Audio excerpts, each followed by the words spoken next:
Good morning, sunshine. I'm Carrie Pena alongside Brandon Lee. We are so happy to have you with us here watching us on YouTube or listening to us on our podcast. This show is all about mental health, mental strength, and lifting ourselves up. And we're really committed to delving into those topics. Absolutely. And one thing, it's routine for me. We all have a morning routine, right? Some people do coffee, right? We all have a morning routine. And one of the first things I do when I wake up, I go to a Google search and I type in behavioral health and addiction news. I encourage you to do that as well. I've learned so much every single morning about what's being done scientifically and what other people are talking about when it comes to behavioral health.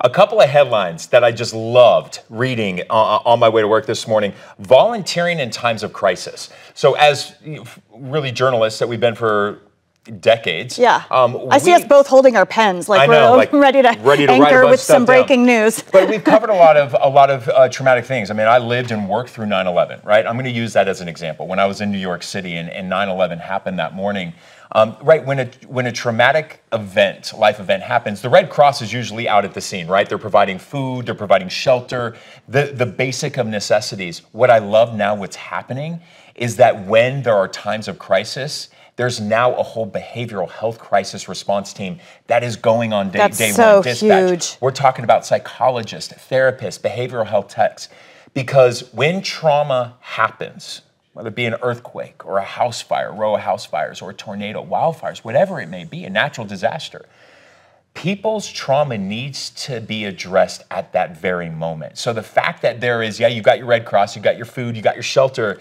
but now they're starting to address it immediately with teams of therapists, psychiatrists, and behavioral techs to really help folks mentally get through it. It is interesting because we have covered so many traumatic stories, and you don't always realize as a journalist that that also impacts you.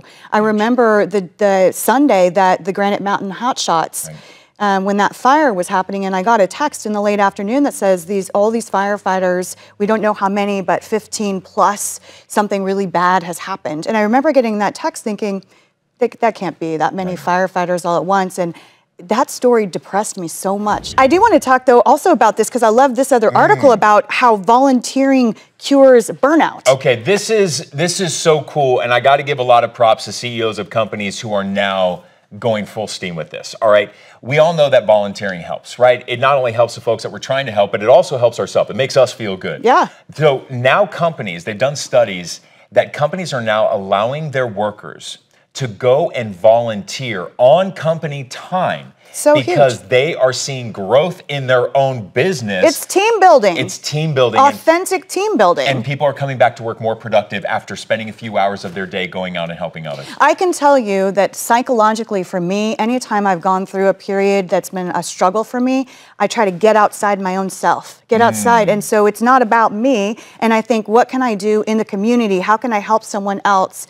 And that is very healing and therapeutic. So I'm so glad to see that companies are understanding that that is truly a transformative opportunity for them. And hugely, and I'll add this in there, Community Bridges, a large treatment center here in the Valley, they've joined Art of Our Soul, not for their patients, not for their clients, solely for their frontline nurses and staff. Oh, I love that. And they get to come here to Art of Our Soul and create artwork once a week on company time. So before we bring in our first guest, and she's standing by right here, we should tell folks who are just maybe tuning in, who don't know us, but we're coming to you live from the Center for Positive Media, which is our collaborative space based here in Phoenix, Arizona. I run a media operation here, a production house, Inspired Media 360. Brandon, who left his anchoring job on the news, is now doing art therapy, Art of Our Soul. And just in a matter of months, you've sold out with all of the treatment centers and facilities. So, I mean, you're killing it in the game. It's amazing. It just shows me that there is a need. And now we want to go to our story behind the story. On every episode, we want to dedicate some time to someone who is really inspirational and who is really not afraid to tell their own story, even when it's hurtful and hard. And certainly the woman we're introducing right now, Hannah Kirkpatrick, is here to share a little bit about what she's been through. Mrs. America 2021. So good to have you here. That's what they say. So good to have you here. We're hugging. Yes. so nice. Thank you for having me. Interviews done in person, no longer on Skype or Zoom. Yeah, hallelujah. I'm loving that. No more FaceTimes with this. Just come in, talk in person. Heart to heart. Here we go. Okay, it's so good to have you here because you were introduced to me by a mutual friend of ours, Kristen Day, and she goes, Brandon, I have this friend, Hannah. Hi, Kristen. You're gonna love this. She goes, oh my God, they just said my name. I know Kristen. That's exactly what she's doing right now. And she goes, you're gonna love Hannah. It's her story. She's using her platform for good, and we're all about people who do have a large platform, in which you do, using that for good. Take me back to 2009 for you, because I am a firm believer that a lot of it is unhealed trauma is the gateway to addiction and behavioral health issues. It's not necessarily the case for everyone, and Hannah's a case of that. But take me back to 2009. You describe it as a hurricane that was happening in your life. What did 2009 look like for Hannah? Right. Well, so on the outside, it looked pretty ideal. And here's where addiction is just this really ugly beast, right? Is that nobody could tell how much I was suffering inside. I had this fantastic job, like the corner office situation. I had a great car with 3 letters that I always wanted, you know. I was the belle of the ball at the local bars, you know, like every bartender knew me. So I thought I was pretty cool at that point, right? It's not a good way to get your identity. No. I'm just saying, it feels good in the moment, but not recommended to young people. And it felt like I was on the fast track to making it, right? But internally, I was really harming myself in so many ways. I was just such a perfectionist that nothing I ever did was enough. Nothing I ever did was right. I never felt pretty enough, and so I would go out and seek validation from other people. I never felt smart enough, and so I had to get a promotion, or I had to get a fancy job that my parents would brag about, or I had to do things that would be impressive on a resume so that I would feel worthy. And that manifested itself by just drinking too much, by recreationally using any other substances that presented themselves. I mentioned by seeking validation outside of, my marriage, and it just ended up being this complete collapse of all of the things that I thought, every time I talk about it, it still gets me, that I thought I wanted to be in the world. It's like, what do you do when you feel like you've done everything right in your life to get to a certain place, and then you get there and it feels empty? So if you could just touch on when you hit rock bottom, tell us, what was that like, and how did you know, I've got to change? The person that I thought was my first love was actually a first addiction. And that person was out of my life for about 10 years and came back in. And at that moment, I thought that was the answer, that was the knight on the white horse that could take all my problems away. And if I could just have him love me, then I would never suffer again. And so I left my husband to go explore that opportunity.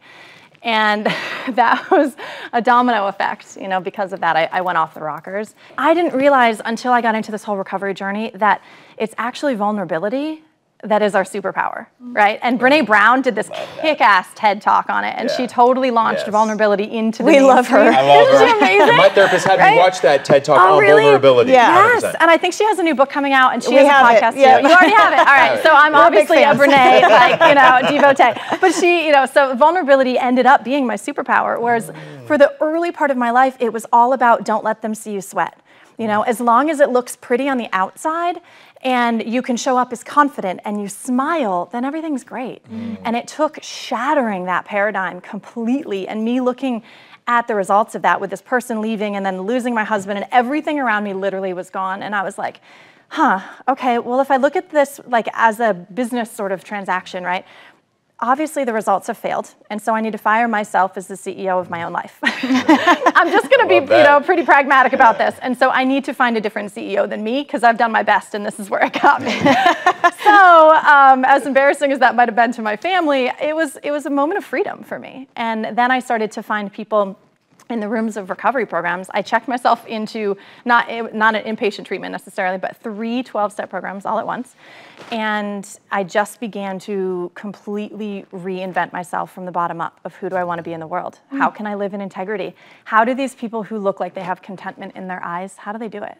As we wrap things up, I just have to ask you, for folks who might be watching and in a dark place, it's kind of hard when you're there because you're like, where do I even begin? Just what is, in short form, one piece of advice that they might hear from you? That the greatest act of courage is in asking for help. It's not a weakness. No, it's the strongest thing you strength. could ever do for yourself and for the people around you, to just ask for help. And that's where it begins. All the rest is awesome and uphill from there. I love that. Hannah, thank you so much. I think your inner beauty is definitely shining so bright. And I appreciate you coming on here and being so vulnerable and sharing your story. I know Brandon talks about this all the time. You know, being vulnerable is not easy. So well done. We do a lot of reporting on nonprofit organizations, and one of the shows that I produce is Front Doors TV, and we profiled an incredible woman based here in Phoenix. Her name is Tara Shad, and she talked to me about the healing power of horses. Take a look. We got started a long time ago, 1999 at Arizona State University, actually. And that our founding was preceded by 3 years of research from a sports psychologist named Dr. Debbie Cruz, who investigated the effect of sport on children with special needs. And all those sports, she discovered that horseback riding was the most positive intervention at improving self-esteem and attentional focus, which is where she brought me in and we launched into the community. So we've had our roots for for a long time now, 22 years. And, we moved to Scottsdale in 2008. And yes, we're ready to launch. We are launched. Tell folks why this matters so much to you personally, because I know that you have such a deep connection to the work that you do. I'm really, really passionate about it because I feel that horses saved my life as a kid. I credit all that I am today, everything, all of my life skills, my discipline, my hard work, my empathy, my ability to emotionally regulate, from learning those things with horses when I was a young kid, and a farmer opened his farm to me. And so for me, it's this act of being able to give that to other people. It's turned into way more than I could have ever imagined. And now I see the impact not only for children, but opening up to first responders with post-traumatic stress, and patients with cancer diagnoses coming in, and the hope that those horses gave me that my life could be different, that things can change. I grew up in a home that, like a lot of people, I'm learning it was like a lot of people, but there was a strong fear in my house, and either through a lot of yelling and screaming or parents fighting, a lot of fear around, you can't do that, you're going to get hurt, you're not going to, you're going to get pregnant, there's all these fear-driven messages that were given to me, and it never felt safe inside of my house. It felt safer outside with the horses. And so that's where I chose to sleep. That's where I chose to be. That's where I learned to that things could be different. And so when I'm working with kids now that are growing up with even more significant trauma in their life than I did, I'm at least able to relate to them. But the effect on the system is similar. You have this constriction, you have this activation, this fear of not being able to do things, or that things are very scary out there. And so I feel like when I'm working with kids and people that are in those positions, that I'm able to apply what happened in my life and give them these opportunities with the horses that allow them to feel what they need to. I absolutely love what Hunkapi Farms is doing. And They're they have amazing. that program, especially for folks in the mental health world. When people know that they have a problem and they need to go to treatment, sometimes they will find any excuse, right, to not go. And sometimes, we love our pets are our family, and they're like, well, who's going to take care of my dog while I go to treatment? That's where Hunkapi Farms steps in. They got a program there where if somebody does need to go to treatment, even long-term treatment, they will care for your pet so you don't have to go to a shelter. I'm so glad you brought that up, because Tara is so excited about that program. It's an amazing program. So thank you for bringing that up. Yes, it's an amazing program. She thinks of something, she manifests it, and she makes it happen. And it is truly changing lives, because that can be the last little hurdle in order to kind of nudge somebody into treatment. Yes, so it's great. It's a magical place to be. Now we want to go to our mind, body, spirit segment, and we're going to bring Jamar Pruitt in, and he's with one of the organizations that you do a lot of work with. Yes, Buena Vista Recovery Center's Jamar, my man. It's always good to see you. Hi, Jamar. Thank you for being here. Have a seat. Have a seat. So Jamar's amazing. First off, and I love your shirt. I have to put that out there. We're very bright. We're very bright on Good Morning Sunshine. So here's why Jamar's amazing. Jamar's amazing because he comes to Art of Our Soul every Monday with all of his clients, and we do art healing. We do art healing sessions every Monday morning. Just in the conversations that I've had with Jamar, he's just so insightful about so much when it comes to behavioral health. And I see the way his clients in the art studio react to him and how they speak about him, and they all adore you. They all love you. I want to talk really about this. I'm going to call this the post-pandemic world. And I know there's going to be people out there saying, well, we're not out of the pandemic yet. The reason why I'm going to call this the most post-pandemic part of the world that we're living in now is because everybody's taking the masks off. All the concerts are back, right? Dua Lipa was here recently here in the Valley, and it was a sold-out crowd, right? People are going to sporting events and games, right? Do you have any sense of concern or something that a lot of people will just forget the trauma we've all experienced and just move on, but they can eventually be triggered by that? Absolutely. I think that, you know, absence, when you're in the midst of a traumatic event, it's just sort of you're in survival mode. Yeah. And then all of a sudden you escape that survival, and all of a sudden you think that you're, you know, out of the forest, but that's not the case. Simple and complex trauma can affect you years and months and whenever. And so you absolutely always have to be taking care of your mental health, and if a person doesn't continue to manage their mental health, eventually it starts to manage them. And that's why I, you know, do the work that I do. Do you think that it's important that folks at least, you know, consider that the COVID experience has been traumatic? And to Brandon's point, we all want to turn the page, of course.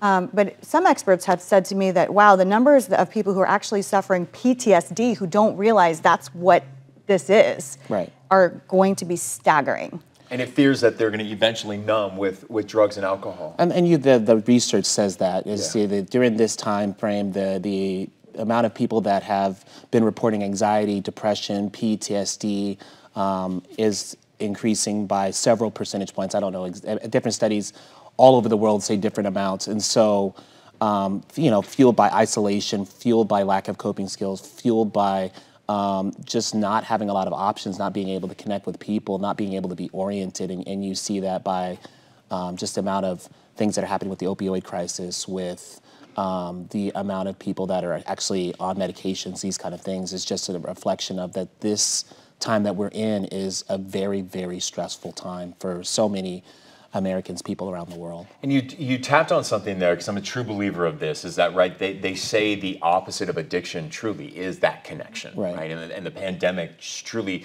stripped that from so many people. It's why we saw a record number of overdoses, right? We saw huge spikes in suicidal ideation, but also suicides, right? Because people were isolated, and we robbed them from that. And it almost became, you know, something that I was questioning was, God, my goodness, what is worse now? What is worse, the isolation or the virus itself, right? And should that be a conversation? Because a lot of times people were stuck at home. They were working from home in this environment. And I think a lot of people started to turn to some substances or other types of behavioral stuff that isn't necessarily healthy during the pandemic, but you don't just quit that all of a sudden. Just as a beacon of health, I think gravitating towards other people, human touch, human connection, being out, being in social situations, learning how to manage stress, because there was stress before the pandemic, there'll be stress after the pandemic, and finding those avenues to manage your stress in a healthy way, not through drugs, sex, whatever. You know, that's paramount in the post-pandemic era. Can you talk a little bit to people who are watching and listening about what your suggestions might be? You know, how do you identify if you are feeling that level of stress? When does it go beyond baseline stress to perhaps you're in what could be considered like a traumatic experience? Sure. And that could be something dangerous to you or your long-term mental health. There's been some great advents in mental health treatment and a lot of research through behavioral medicine that really talks about recognizing hypo or hyperarousal, hyper being towards your survival instincts that are more like fight or flight, and hypoarousal being towards the your survival instincts that are more like submission and freeze response. And you noticing things like increase in disassociation, kind of like something similar to daydreaming. It may be an indication that your brain is trying to tell you, I'm really overwhelmed, being agitated, depressed, these kind of things, agitated, enraged, these kind of things are more hypoarousal, with lethargy or issues with personal hygiene, sleeping a lot, may give you an indication that I am really overwhelmed, and I may need to engage in some activities that allow me to get back to more of homeostasis. Thank you so much, Jamar. Why don't you just stick with us? We're going to close out the show here, and I feel like, why do we need to say goodbye to you? Because it's, I don't you want to know, say goodbye I to you like, guys. stay here with us. But before we even end that, we do want to let you know we're going to put up a full screen right now of Buena Vista Recovery Center. So if you are struggling at home right now, all the information is right there on your screen. Go ahead, check them out online. And we end every show on our sunshine story. This is the Crossroads, another organization that you work with, and they're so awesome. Yeah, okay, the so dogs. awesome. So Crossroads, they are partners with me here at Art of Our Soul. I've done a lot of work with them over the years. Crossroads is coming up with this dog-assisted treatment program. So what they're going to do at the Flower House, one of their flower houses, they're going to build a dog run and a little dog shelter. They're going to go to a shelter, adopt a dog, so they're going to have a rescue dog there, so that the folks who are living in recovery and residential treatment can learn what unconditional love is with a dog there. And I think it's a beautiful program. They needed about $12,000 in order to build this thing. And so I thought to myself, I'm like, my goodness, in my art classes, I'm doing a demonstration every single class, and I just have stacks of artwork that I've created. So I just decided to sell a bunch of those pieces on my gallery. We sold about $2,000 just in the past week. They're matching that, so it's $4,000 of the $12,000 already done, so that they can build this dog run and rescue a dog to help recovering animals. Well, animal therapy, as we've touched on during the show, is so huge. It breaks somebody down. Animals do something to us that just softens us to our core. Thank you all so much for being with us here watching, and for those listening to our podcast, we appreciate you. And you can subscribe to us on YouTube. Subscribe to us on YouTube. You're going to notice there's a little bell. That's an alert. Click on that. Every time we upload a new episode, you will be alerted about it. And go ahead and share it on all your social media, your Facebook, your LinkedIn, and your Instagram. And our email, I will memorize this along the way, but for right now, I will read it. realgoodmorningsunshineshow@gmail.com. Thank you all so very much, Jamar. Thank you again for all the good work you're doing. And take good care, everyone, of yourselves and all those you love. Thank you.